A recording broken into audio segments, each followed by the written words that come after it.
All right, we're here to help ChatGPN. We just asked ChatGPN, what common question would you have as a budding photographer?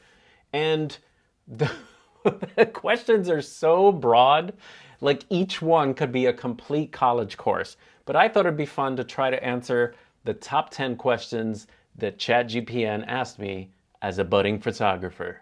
Okay, number one, what camera should I buy?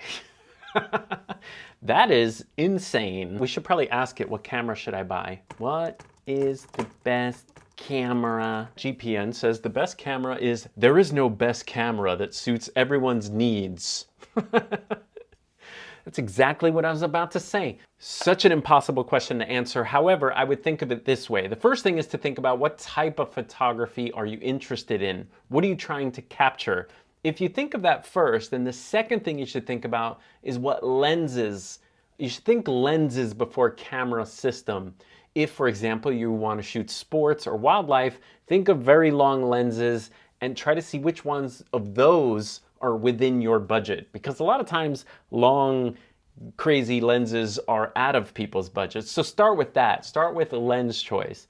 And then if you want general photography, and you're just starting out, I actually would buy a used DSLR to start out.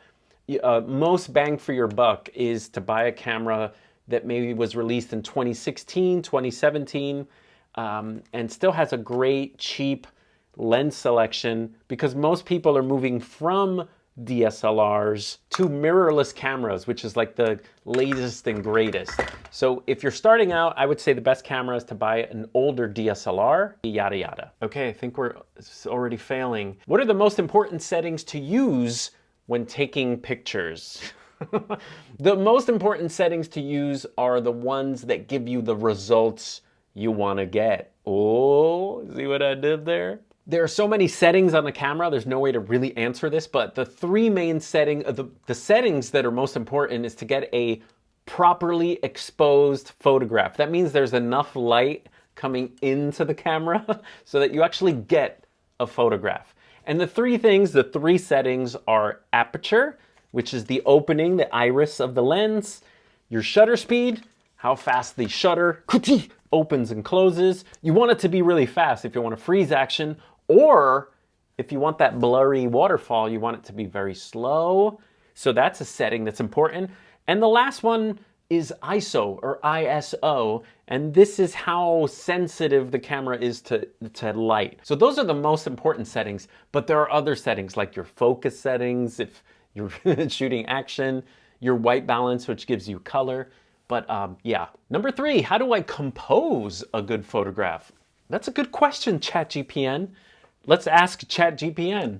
Now, I already know the answer. I don't need ChatGPN. Before I type it here, to get a well-composed photograph, there's a lot of like rules, photography rules that are meant to be broken, but some of them are called leading lines. You know, if you have lines in your photograph that lead to your subject. There's one called the rule of thirds. That's where I would be here in the photograph. There's other things like using repeatable patterns or textures. How do I... Composing a good photograph involves arranging the visual elements in the frame in a way that creates a visually pleasing and effective image. Here are some tips on how to compose a good photo.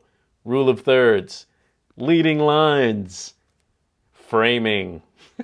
It's basically saying what I'm saying. Symmetry, depth, color, yada yada. That's how you take a good picture. But what's funny is I asked it right after how to take a good picture, but answer as if I was a second grader.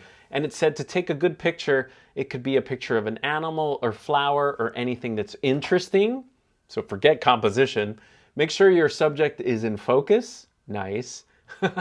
Think about the background that's not too busy. Try different angles. I guess that's framing for a second grader. Have good lighting and be patient. Aww. Sometimes everything you need to learn, you learned in second grade. What is the best way to use natural light when taking photographs? I'll answer first and then we'll ask ChatGPN that question. The best way to use natural light depends on your subject. For what I shoot, I usually use broad lighting, which is the most forgiving for wrinkles and bags under the eyes and for acne. I would say another way to answer that question, the best way to use natural light is to use soften the light. So you can use a diffuser of some kind, like a scrim, so that the sun isn't too harsh. Another way I would answer that question is I would turn the person's, I would put the sun to the person's back so that the natural light is behind them, and then use a reflector to light up light in their face. That's another way I would answer that. The other one is to not shoot at noon, to shoot in the morning and late in the afternoon for the best light. Okay, photos in natural light can be a great way to capture beautiful and natural looking images. Here are some tips. Look for soft, diffuse light. I got that one right. The best time to take photos is during the golden hour, which is an hour after sunrise or an hour before sunset. I said that. Number 2, use a reflector. Ooh, I got that one right. A reflector can help bounce light back into the subject. This is where I said to put the person with their, put the sun behind them. Find the right angle. Experiment with different angles to find the best light for your subject. That's what I said. So my clients, I broad light them, but if you have a cool built, subject that works out, he or she can be lit from the side so you can see all the muscle tone and all that. 4, adjust your camera settings. I didn't say that. Depending on the lighting, you may need to adjust your ISO down. That makes total sense. And avoid using flash. What are you, crazy? ChatGPN doesn't know about something called high-speed sync. High-speed sync is where you can shoot flash in the harshest sunlight, and it actually looks pretty cool. And number 5 is, how do I use flash effectively in my photography? Ooh, that's a good question. And again, so broad, it could be like a whole college course. But I think the best way to use flash is where the subject looks like they're not being lit by flash. So people can't tell you use flash is the best way to use flash. So I'm always striving to sort of match my flash with the background or ambient. So there's a good melding, and it either looks like it's light coming from a window or it's very soft. That's what I'm trying to do. But again, this is photography and it's art. So, some people can use flash very effectively to create dramatic sport trits, I call them. So flash can be used in its very basic form to light up a subject because there's not enough light in the room, but it can also be used creatively to look like a window or to sort of chisel your subject. Let's see what ChatGPN says. The best way to use flash in your photos depends on the situation and creative vision of the image. Yeah, that's what I said. One way to use flash is fill light to help balance out the exposure in the scene. So kind of what I said, sort of. You can use flash to freeze action. So a flash from a strobe that you can freeze action using light. That's very creative. And the last one, how can I take sharp in-focus photographs? Again, this could be like a 30-minute video, but there's a lot of factors that go into a sharp photograph. One of them is using the right focal plane, which means right now when you're looking at me, I'm this distance away from you. So the camera, see how my hand is out of focus? You have to focus in the right focal plane. That's the first thing.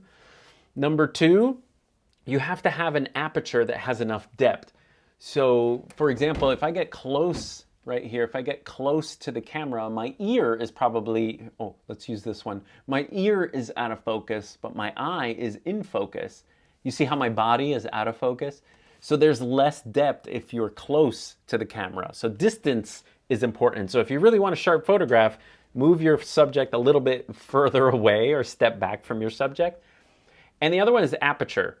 So right now this lens is open to 2.8. That gives me about this much depth. But if you want a little bit more in focus, you just have to go to f4, 5.6, f8. So you close down your aperture. What else gives you sharp photos? A fast shutter speed, very important. Beginners always have a slow shutter speed because they're using the camera in auto. But the camera a lot of times is confused and will pick a shutter speed that's too slow. And so you shake a little bit and the person will come out a little blurry. So make sure that your shutter speed is nice and fast. I think I got them all. Taking sharp and it always has an intro sentence. I noticed that. What a good student. Taking sharp and in-focus photos requires a combination of good technique, proper equipment, and attention to detail. Here are some tips. Use a tripod. I didn't say that. Yes, if you want to take a good, sharp photo, put the camera on a tripod.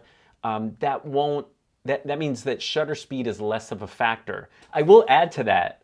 ChatGPN, by the way, that if you do put your camera on a tripod, set a timer for it so that your fat finger doesn't shake the whole tripod and ruin the photo. I bet it doesn't say that. Number 2, choose the right focus point. That's what I told you. You know, if you focus on the person, don't focus on the background.